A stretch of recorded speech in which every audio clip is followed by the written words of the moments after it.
Hello दोस्तों, नमस्कार, जय हिंद। स्वागत है आपका अपने यूट्यूब चैनल मैथ्स माध्यम में। आशा करता हूँ आप एकदम बढ़िया होंगे और अपनी पढ़ाई को अच्छे तरीके से कर रहे होंगे।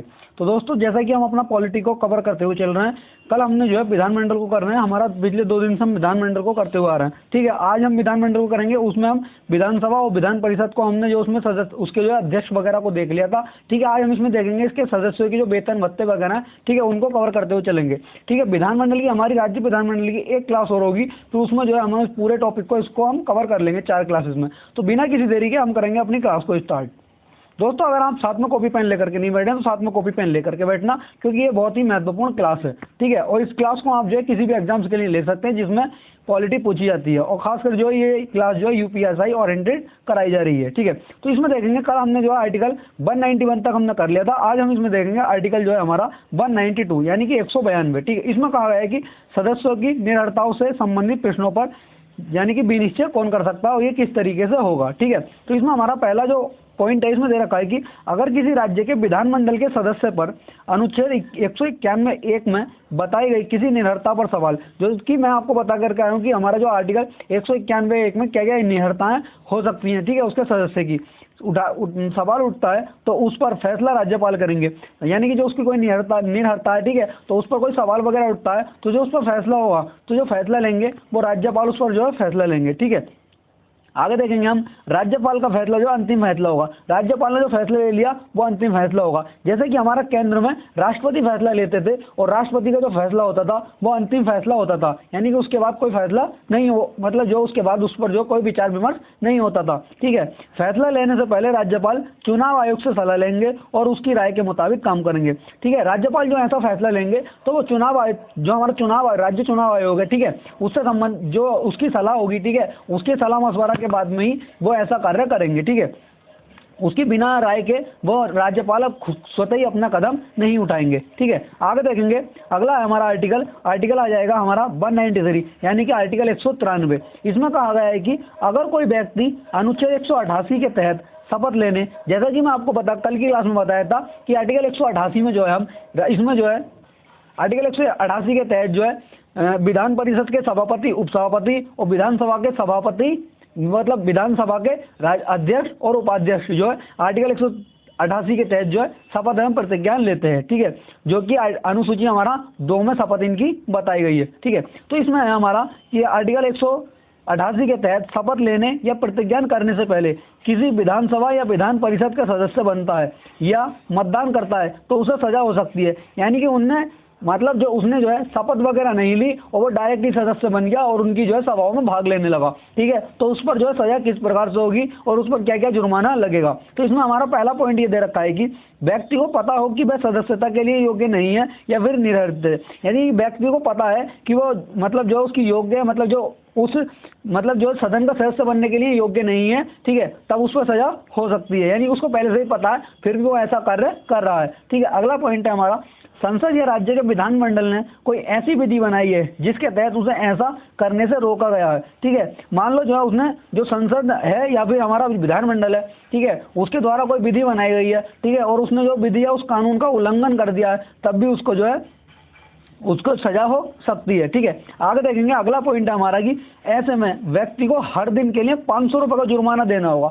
जो व्यक्ति होगा, मान लो जो है उसने मान लो कि 10 दिन तक मान लो उसने ये ऐसा कार्य करा, ठीक है, मान लो सदन में 10 दिन तक रहा, ठीक है, तो उसको जो है हर एक दिन के लिए 500 रुपये का जुर्माना देना होगा। प्रत्येक दिन 500 रुपये का जुर्माना देना होगा और ये जुर्माना राज्य को ऋण के रूप में वसूला जाएगा।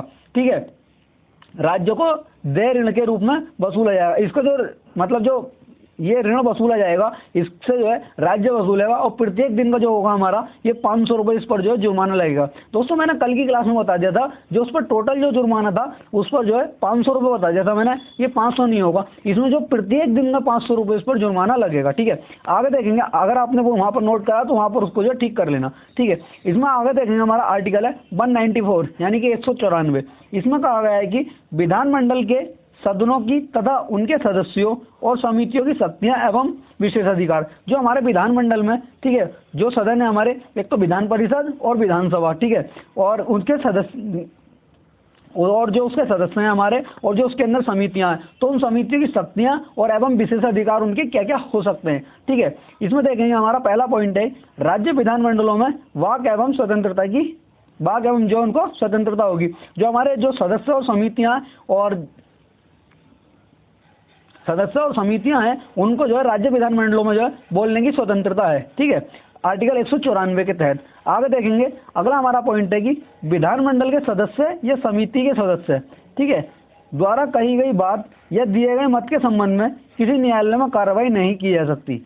मान लो इसमें जो हमारे विधानमंडल का कोई सदस्य है, ठीक है, और या फिर विधानमंडल की कोई समिति है और समिति का सदस्य है, तो उसके द्वारा कोई बात कही गई है या फिर उसने कोई अपना मत कहा है, ठीक है, तो उसके मत के संबंध में जो है उसके मत को या फिर उसकी जो बात कही गई है उसको न्यायालय में नहीं लेकर जा सकते। ठीक है, तो मतलब जो उसके खिलाफ जो उस पर कार्रवाई नहीं की जा सकती। ठीक है, अगला पॉइंट है हमारा विधानमंडल के सदन के प्राधिकार से या उसके अधीन किसी प्रतिवेदन, पत्र, मत या फिर कार्रवाई के प्रकाशन के संबंध में कोई कार्रवाई नहीं की जा सकती। मान लो जो विधानमंडल के सदन में, मान लो जो सदन के अंदर कार्रवाई चल रही है, ठीक है, बहस चल रही है, और उसमें जैसा कि आपने देखा होगा कि उसमें सदन के अंदर चप्पल वगैरह भी उड़ जाती हैं, एक दूसरे को गाली गलौज भी करने लगते हैं। ठीक है, तो वहां पर उस चीज को तुम न्यायालय में लेकर के नहीं जा सकते। ठीक है, जो भी बात चल रही है वो सदन के अंदर चल रही है, और जो उस पर मतलब जो देखा वाली जो होगी उसमें वो सदन का पीठासीन अधिकारी करेगा। ठीक है, अगर उसने मान लो कि वहां पर गाली गलौज हो गई, ठीक है, तो आप उस चीज को लेकर के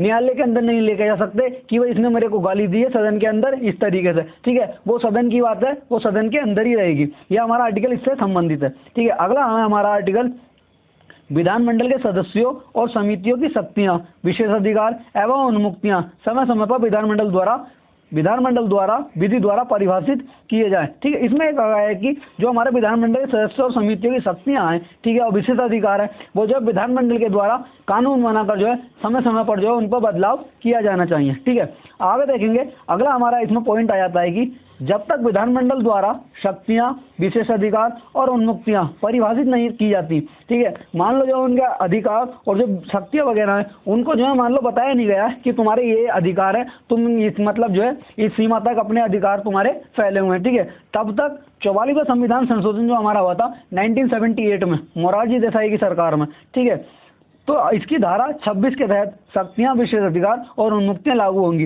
जो इसकी धारा 26 है, जो इसमें इनको जो अधिकार बताए हुए हैं उसके तहत ये अपना कार्य करेंगे। ठीक है, आगे देखेंगे, अगला आर्टिकल आ जाता है हमारा आर्टिकल 195 यानी कि 195।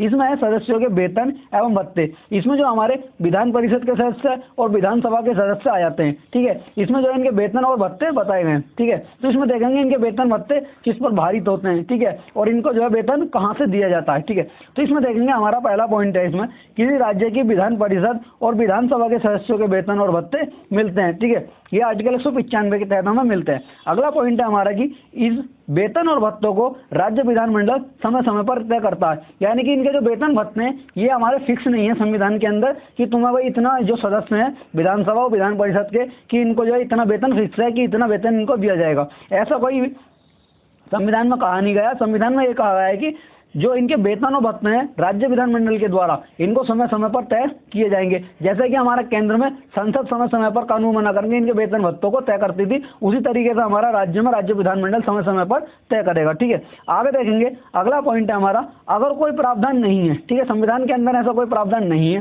तो मतलब जो संसद में मतलब जो राज्य विधानमंडल है उसने कोई ऐसा कानून नहीं बनाया, तो सदस्यों के वेतन और भत्ते ऐसे ही मिलते रहेंगे जैसे कि संविधान लागू होने से पहले तत्स्थानीय प्रांत की विधानसभा के सदस्यों को मिलते थे। ठीक है, मान लो जो राज्य विधानमंडल ने कानून नहीं बनाया है, ठीक है, तो जो संविधान लागू होने से पहले जो हमारे प्रांत मतलब जो हमारे प्रांत थे, ठीक है, उन प्रांतों में जो सदस्य कार्य कर रहे थे, जो उन सदस्यों को वेतन मिलता था वही वेतन सेम इन लोगों को मिलेगा। ठीक है, वर्तमान में अगर राज्य विधानमंडल ने कोई कानून नहीं बनाया है, ठीक है, लेकिन राज्य विधानमंडल ने इस टाइम कानून बना रखा है। ठीक है, अगला पॉइंट है हमारा, यह अनुच्छेद जो है हमारा यह सुनिश्चित करता है कि राज्य विधानमंडलों के सदस्यों को उनकी भूमिकाओं और जिम्मेदारियों के लिए मुआवजा दिया जाए। ठीक है, जो मान लो उनकी जो भूमिका है और जो उनके मतलब कार्य कर रहे हैं उस कार्य के लिए जो है उनको मतलब जो जिम्मेदारी वगैरह है और उसको करने के लिए मतलब जो विभागों के लिए उनको जो है पैसा वगैरह दिया जाए। ठीक है, अगला पॉइंट है हमारा, यह प्रावधान लोकतांत्रिक सरकार के कामकाज के लिए जरूरी है। ठीक है, आगे देखेंगे,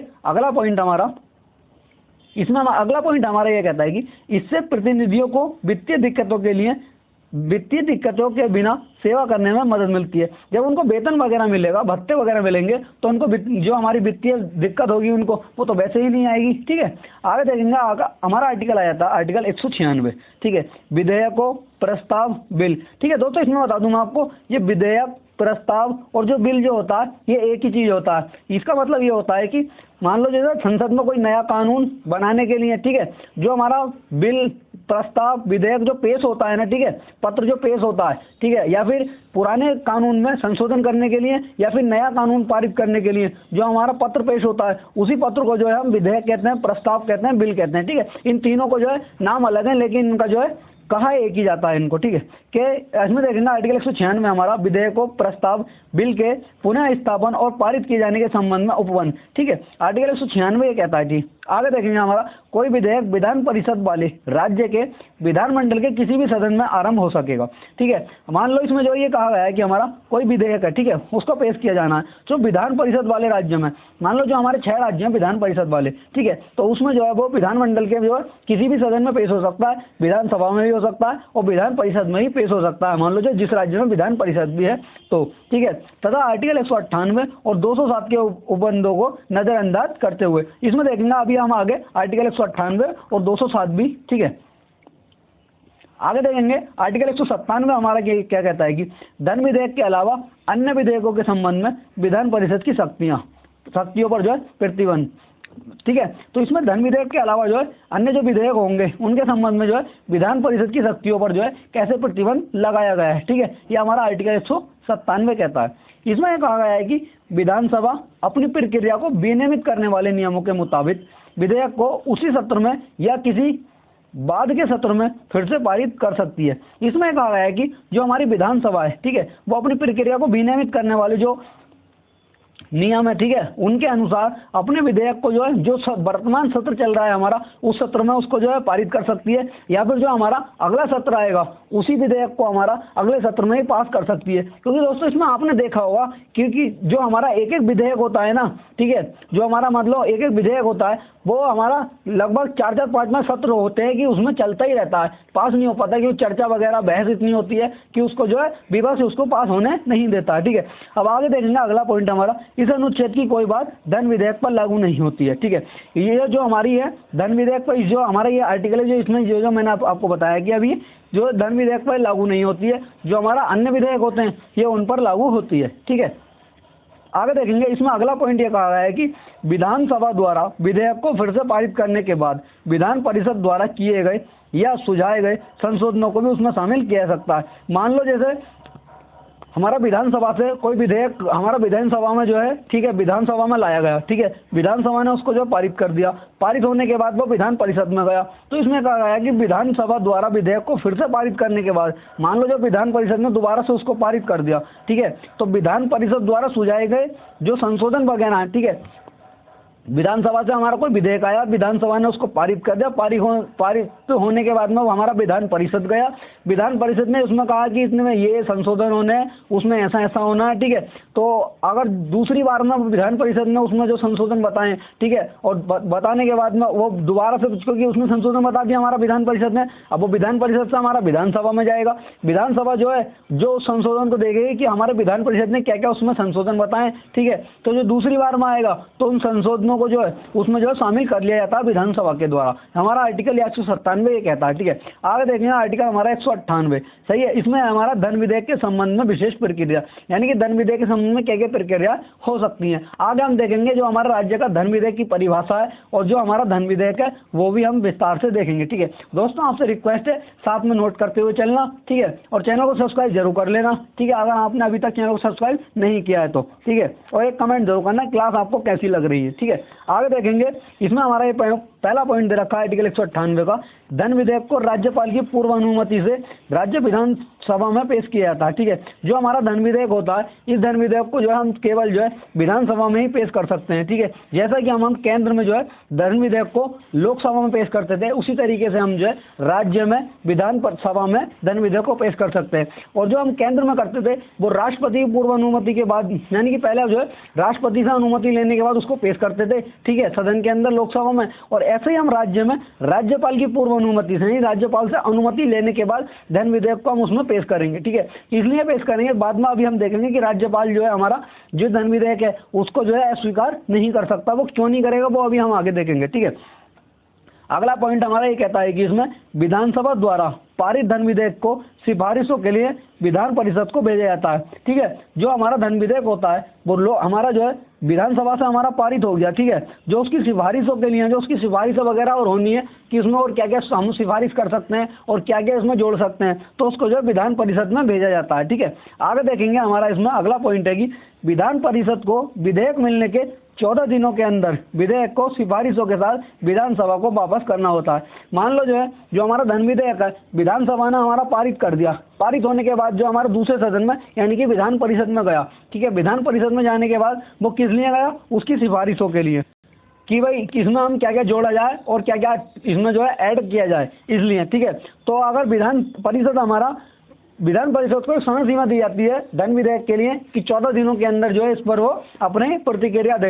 यदि वो 14 दिनों के अंदर जो है उसको विधान परिषद पास नहीं करता है तो वो स्वतः ही पास माना जाएगा। ठीक है, जैसा कि हमारा राज्यसभा के साथ ये होता था कि 14 दिनों के बाद जो हमारा स्वतः ही पास माना जाता है, उसी तरीके से हमारा जो, तो अगर आपने जो है हमारा जो केंद्र की सरकार है ना, ठीक है, राज्यसभा, लोकसभा, संसद, राष्ट्रपति, आपने अगर उसको अच्छे से पढ़ा है तो आपको यहाँ पढ़ने में प्रॉब्लम नहीं हो रही होगी, क्योंकि वो जो है सेम वही हमारा स्ट्रक्चर यहाँ पर है। ठीक है, वहाँ पर शक्तियाँ थोड़ी ज़्यादा हैं, यहाँ पर शक्तियाँ थोड़ी कम है, लेकिन सेम स्ट्रक्चर है। ठीक है, आगे देखेंगे अगला पॉइंट है हमारा कि विधानसभा विधान परिषद की सिफारिशों को स्वीकार या अस्वीकार कर सकती है। यानी कि इसमें जो है कोई मान लो विधानसभा से हमारा पास हो गया, धन विधेयक पास होकर के गया। ठीक है, और वो हमारा उसमें पहुंच गया विधान परिषद में, पहुंचने के बाद में मान लो उसमें जो है कोई सिफारिश करी विधान परिषद ने कि इसमें ये ऐड कर दो, इसमें ऐसा कर दो, इसमें ये कर दो, मतलब सुझाव वगैरह दिए कि इसमें ऐसा ऐसा कर दो, तो जो हमारा विधानसभा होगी वो विधानसभा जो है उनके जो सिफारिशें होंगी उनको स्वीकार भी कर सकती है, अस्वीकार भी कर सकती है। यानी कि विधानसभा जो है धन विधेयक के लिए जो है इस पर बाध्य नहीं होती है उनकी सिफारिशों को ऐड करने के लिए। ठीक है, आगे देखेंगे अगला पॉइंट है हमारा, अगर विधानसभा विधान परिषद की किसी सिफारिश को स्वीकार करती है तो धन विधेयक को दोनों सदनों ने सिफारिशों के साथ पारित माना जाता है। मान लो जो है हमारी विधानसभा है, ठीक है, विधानसभा जैसा कि मैं आपको बता रहा हूँ कि पास होने के बाद में विधान परिषद गया और विधान परिषद ने मान लो जो कोई सिफारिश करी, ठीक है, सिफारिश जो है विधानसभा ने उसकी स्वीकार कर ली, तो जो हमारा धन विधेयक है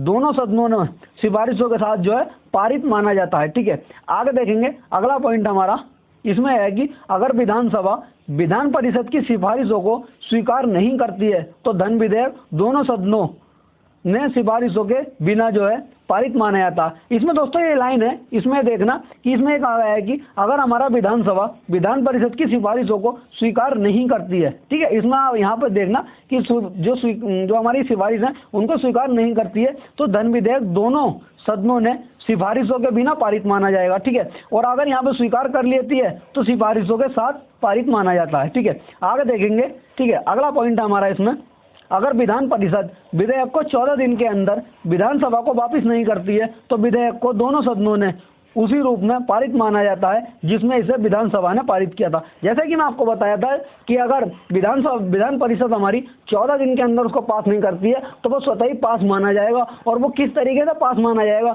जैसा कि जिस तरीके से वो हमारा विधानसभा से पास होकर के आया था वह उसी रूप में विधान परिषद से ही पास माना जाएगा यदि विधानसभा उसको 14 दिन के अंदर पास नहीं करती है तो। ठीक है, आगे देखेंगे इसमें हमारा आर्टिकल 199। ठीक है, इसमें है धन विधेयक की हमारी परिभाषा। ये हमारा धन विधेयक हमारा राज्य का धन विधेयक है, हमारा केंद्र का धन विधेयक मैं आपको पढ़ा चुका हूं। ये हमारे राज्य के धन विधेयक की परिभाषा है। ठीक है, आर्टिकल 199। आगे देखेंगे इसमें हमारा पहला पॉइंट ये दे रखा है कि किसी भी कर का अधिरोपण, उन्मूलन, छूट, परिवर्तन या विनियमन करने वाला विधेयक धन विधेयक माना जाता है। इसमें यह है कि धन विधेयक हम किसको कह सकते हैं, तो ठीक है, किसी भी कर का अधिरोपण करने वाला, उन्मूलन, ठीक है, और छूट, परिवर्तन या फिर विनियमन करने वाला जो हमारा विधेयक होता है उसको हम धन विधेयक कहते हैं। ठीक है, और इसमें दोस्तों मैं बता दूं आपको, कोई विधेयक धन विधेयक है या नहीं है, इसकी जो पहचान करता है वो हमारा जो हमारा विधानसभा में विधानसभा का अध्यक्ष करता है और लोकसभा में लोकसभा का अध्यक्ष करता है। ठीक है, आगे देखेंगे हमारा अगला पॉइंट है कि भारत सरकार द्वारा धन उधार लेने या कोई गारंटी देने से जुड़ा विधेयक भी धन विधेयक माना जाता है। मान लो हमें किसी जो हमारा भारत सरकार द्वारा जो हमारा धन उधार लेना है, ठीक है, भारत सरकार हमारा किसी जो है किसी बैंक से या फिर, ठीक है, जो हमारा वर्ल्ड बैंक वगैरह होती हैं उनसे धन उधार लेती है, ठीक है, या फिर गारंटी देने से कोई जुड़ा विधेयक है, ठीक है, तो उसको भी जो है धन विधेयक माना जाता है, ठीक है। और इसकी पहचान जो है वो हमारा जो है सदन का अध्यक्ष करता है, यानी कि विधानसभा का अध्यक्ष करता है, और राज्य हमारा केंद्र में जो है लोकसभा का अध्यक्ष करता है, ठीक है। अगला पॉइंट है हमारा कि भारत की संचित निधि या आकस्मिकता निधि से जुड़ा विधेयक भी धन विधेयक माना जाता है। जो हमारी भारत की संचित निधि है, आर्टिकल 266, आर्टिकल 267, ठीक है, संचित निधि और आकस्मिकता निधि से जुड़ा हुआ मान लो कोई भी विधेयक है वो भी हमारा धन विधेयक माना जाएगा, ठीक है। अगला पॉइंट है हमारा इसमें कि किसी व्यय को भारत की संचित निधि पर भारित व्यय घोषित करने वाला विधेयक भी धन विधेयक माना जाता है, ठीक है।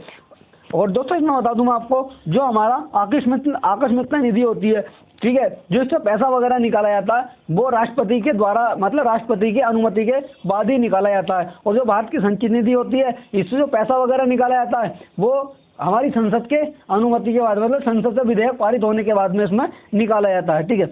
आगे देखेंगे, अगला हमारा पॉइंट है इसमें कि विधान परिषद वाले राज्य के विधानमंडल में प्रस्तुत विधेयक धन विधेयक है या नहीं, इस पर उस राज्य की विधानसभा के अध्यक्ष का फैसला अंतिम होगा। जैसा कि मैंने आपको बताया था अभी पीछे कि जो मान लो विधान परिषद है हमारा, ठीक है, मान लो जिस राज्य में हमारा विधानसभा नहीं है, मतलब विधान परिषद नहीं है, विधानसभा है, तो उसमें तो डायरेक्ट हो जाएगा, जो विधानसभा का अध्यक्ष होगा डायरेक्ट कह देगा, ठीक है। हमें दिक्कत वहाँ आती है कि जिनमें हमारा जो हमारे 6 राज्य हैं विधान परिषद वाले, उनमें विधान परिषद भी है विधानसभा भी है, तो वहाँ पर कौन मानेगा कि ये हमारा जो विधेयक है धन विधेयक है या फिर नहीं है। तो जो हमारा विधानसभा का अध्यक्ष होगा वो उस विधेयक को मानेगा, और मतलब जो उसका फैसला जो अंतिम होगा, ठीक है, कि हमारा धन विधेयक है, ठीक है। अगला पॉइंट है हमारा कि हर धन विधेयक पर जब वह विधान परिषद को भेजा जाए और जब वह राज्यपाल के सामने प्रस्तुत किया जाए तो विधानसभा के अध्यक्ष द्वारा हस्तांतरित प्रमाण पत्र मतलब प्रष्टांकित किया जाना चाहिए, ठीक है। मतलब जो है मान लो यहाँ से जो हमारा विधेयक है विधानसभा से पास होने के बाद में विधान परिषद गया, विधान परिषद से पास होने के बाद में वो हमारा राज्यपाल के पास जाएगा, राज्यपाल वगैरह के पास पहुँचने के बाद जो है उस पर जो है जो हमारा विधानसभा का अध्यक्ष होगा उसका जो है उसमें जो है उसके हस्ताक्षर वो प्रमाण पत्र संख्या जो है उसमें होनी चाहिए, ठीक है। आगे देखेंगे, अगला आर्टिकल आ जाता है आर्टिकल 200 हमारा, ठीक है, विधेयकों पर अनुमति, ठीक है। इसमें बता दूंगा आपको दोस्तों, विधेयकों पर जो अनुमति देता है वो हमारा राज्य का राज्यपाल विधेयकों पर हमारा अनुमति देता है। दोस्तों हम देखो हमारा आर्टिकल हमने 1 से स्टार्ट किया था और 1 से स्टार्ट करते हुए आज हम आर्टिकल 200 पर आ गए, ठीक है। और हमने आपने भी, अगर आपने हमारी पिछली क्लास नहीं देखी है तो प्ले लिस्ट मैंने बना रखी है, उस प्ले लिस्ट को आप देख लेना, क्योंकि उसमें आर्टिकल पूरे हमने कवर किए हैं 1 से लेकर 200 तक के, ठीक है। आर्टिकल हमारा जो हमारा प्रत्येक आर्टिकल कवर करने का उद्देश्य है यह है कि हमारा क्वेश्चन जो कथन में करके पूछ लेता है, ठीक है, इसलिए सभी आर्टिकल्स को हम कवर करते हुए चल रहे हैं, ठीक है। और दोस्तों अगर आपने हमारी क्लास जो पॉलिटी की दोस्तों सीरीज चल रही है ये आपने थ्योरी अगर एक बार कर ली तो आपको दोस्तों कहीं और भटकने की जरूरत नहीं होगी और ना ही कोई पॉलिटी का फाउंडेशन कोर्स आप लोग को लेने की जरूरत होगी, ठीक है। आप यहाँ से अगर एक बार अपने नोट्स बना लिए, ठीक है, तो यहाँ से आप पूरी पॉलिटी कवर कर लेंगे। और साथ में दोस्तों पॉलिटी कवर होने के बाद में हम जो अधिनियम वगैरह हमारे जैसे मोटर वाहन अधिनियम हो गया, रासू का हो गया, इस तरीके जो हमारे अधिनियम है उनको भी हम पॉलिटी अपनी जो एक बार कवर हो जाएगी उसको कवर करेंगे, ठीक है। यानी कि आपको जो पॉलिटी मतलब जो हमारा जो पॉलिटी कानून है ना यूपीएससी के लिए आपको कहीं और भटकने की जरूरत नहीं होगी, आपका यहाँ से कवर हो जाएगा और बिल्कुल फ्री ऑफ कॉस्ट, ठीक है। बस आप दोस्तों अपना साथ बनाए रखना, ठीक है। आगे देखेंगे, अगला हमारा इसमें जो पॉइंट है ये कहा गया है कि राज्यपाल विधेयक पर सहमति दे सकता है, उसे रोक सकता है या फिर राष्ट्रपति के विचार के लिए आरक्षित रख सकता है, ठीक है। मान लो जो है कोई विधेयक पारित होकर के आया और मान लो विधानसभा से पास हो गया और हमारा जो उससे विधान परिषद से ही पास हो गया और वो पहुंचा राष्ट्रपति के पास में, तो राष्ट्रपति जो है उस विधेयक पर सहमति भी दे सकता है, ठीक है। राष्ट्रपति को शक्ति प्राप्त है, मतलब राज्यपाल को ये शक्ति प्राप्त है कि राज्यपाल विधेयक पर सहमति दे सकता है, उसे रोक भी सकता है और राष्ट्रपति के विचार के लिए जो है उसको अपने पास भी रख सकता है, ठीक है। लेकिन इसमें एक ये है, इसमें अपवाद यह है कि राज्यपाल जो है धन विधेयक के साथ ऐसा नहीं कर सकते, क्योंकि धन विधेयक जो आता है पहले राज्यपाल से अनुमति लेने के बाद ही वह हमारा विधानसभा में पेश किया जाता है, ठीक है। यह हमारा अपवाद है कि जो हमारा धन विधेयक हो उसके साथ राज्यपाल ऐसा नहीं कर सकते, ठीक है। अगला हमारा पॉइंट है कि राज्यपाल विधेयक पर सहमति रोकने के लिए कारणों के बारे में सूचित करने और विधानमंडल को विधेयक पर पुनर्विचार करने के लिए प्रेरित करने का आदेश देता है। मान लो जो राज्यपाल ने, ठीक है, कोई विधेयक पर सहमति को जो है रोक दी, सही है, अपनी सहमति नहीं दी उस पर, तो जो है उस पर जो है इसमें जो हमारा जो राज्यपाल है, ठीक है, राज्यपाल को कारण बताना पड़ेगा कि राज्यपाल ने जो उसको क्यों अपने पास रखा, क्यों आरक्षित रखा और उस पर क्यों सहमति नहीं दी,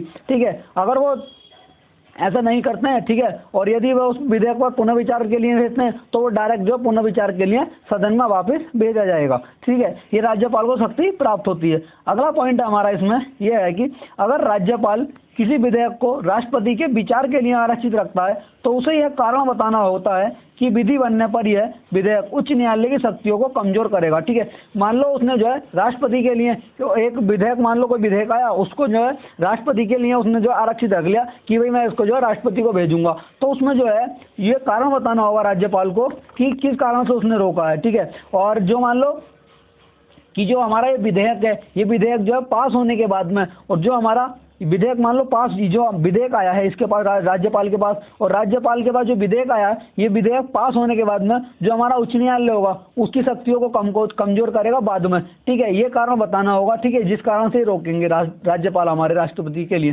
ठीक है। अगला पॉइंट है हमारा, अगर विधेयक सदन या सदनों द्वारा संशोधन के साथ या बिना संशोधन के साथ दोबारा पारित किया जाता है और राज्यपाल के सामने अनुमति के लिए प्रस्तुत किया जाता है तो राज्यपाल उस पर अपनी सहमति नहीं रोक सकते। मान लो इसमें यह है कि मान लो पहले जो है हमारा विधानसभा से कोई विधेयक पास होकर के गया, पास होने के बाद में वो हमारा विधान परिषद से पास हो गया, विधान परिषद से पास होने के बाद में पहली बार में, ठीक है, फिर वो हमारा राज्यपाल के पास गया, राज्यपाल ने जो है उस पर सहमति रोक दी और राज्यपाल ने उसमें सहमति नहीं दी और ठीक है उस पर पुनर्विचार के लिए उसको जो है दोबारा सदन के अंदर भेज दिया। एक बार तो हमारे मतलब जो है राउंड घूम गया, दूसरी बार में जब उसने सदन को जो भेजा हमारा दोबारा से, ठीक है, वो सेम प्रोसेस चलेगा हमारा, ठीक है। राज्यपाल ने जो पुनर्विचार के लिए जो दोबारा सदन में भेजा तो दोबारा से वही हमारा प्रोसेस घूम करके आएगा, ठीक है। विधानसभा जाएगा, विधानसभा उस पर अपना विचार विमर्श करेगी, विचार विमर्श करने के बाद में जो उसमें जो है, क्योंकि जो है पुनर्विचार के लिए जो हमारा राज्यपाल भेजेंगे तो वो कारण बताएंगे कि पुनर्विचार के लिए क्यों भेज रहे हैं उसमें,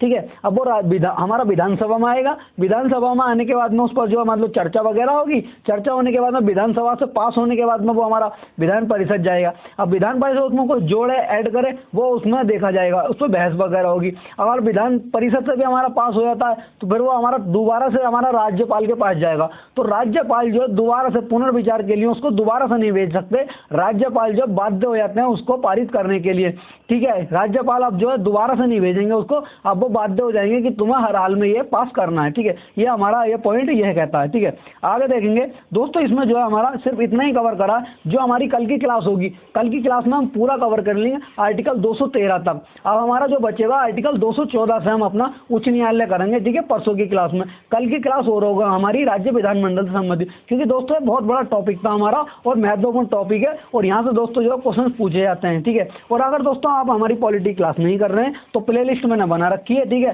तो इस प्लेलिस्ट को पूरी कर लीजिए। और अगर यूपीएससी हमारी वैकेंसी जो आने वाली है उसमें जो है अगर आप अभी से करते हुए चलेंगे तो आपको जो है आगे कोई प्रॉब्लम नहीं होगी, कोर्स आपका कंप्लीट होगा, बस आपको जो है बाद में रिवीजन ही करना होगा। क्योंकि दोस्तों हमारा जो पॉलिटी है ये बहुत ही जो है मेजर हमारा पार्ट होता है, ठीक है। तो दोस्तों फिर अगर आपको क्लास अच्छी लगी हो तो चैनल को दोस्तों सब्सक्राइब जरूर करना और क्लास को शेयर जरूर करना। और दोस्तों अगर कोई पूछा करे पॉलिटी के लिए, ठीक है, तो हमारी क्लास को दोस्तों सजेस्ट कर दिया करो कि हाँ भाई वहाँ से पॉलिटी कर लो कि पॉलिटी अच्छा कराएं, क्योंकि जो भाई बहन पॉलिटी कर रहे होंगे उनको कंटेंट पता लग रहा होगा कि ये कहीं से किसी एक ही किताब का या फिर किसी टीचर का ये कि भाई पेड बैच ले लिया और टीचर ने पढ़ाया वहाँ से उठा के यहाँ को पढ़ा दिया। ठीक दोस्तों, ऐसा कोई कॉपी पेस्ट नहीं हो रहा है किसी भी टीचर का, ठीक है, बिल्कुल कॉपीराइट फ्री कंटेंट है और ये दोस्तों खुद से बनाया जा रहा है, ठीक है। ये नहीं है कि दोस्तों कि एकदम उठाया और कंटेंट आपको दे दिया। दोस्तों इसमें 3 से 4 घंटे लगते हैं पूरी क्लास को तैयार करने में, ठीक है। बस आपसे रिक्वेस्ट है अपना साथ बनाए रखना, ठीक है, और चैनल को सब्सक्राइब जरूर कर लेना, ठीक है। इसी के साथ मिलते हैं नेक्स्ट वीडियो में। जय हिंद, जय भारत।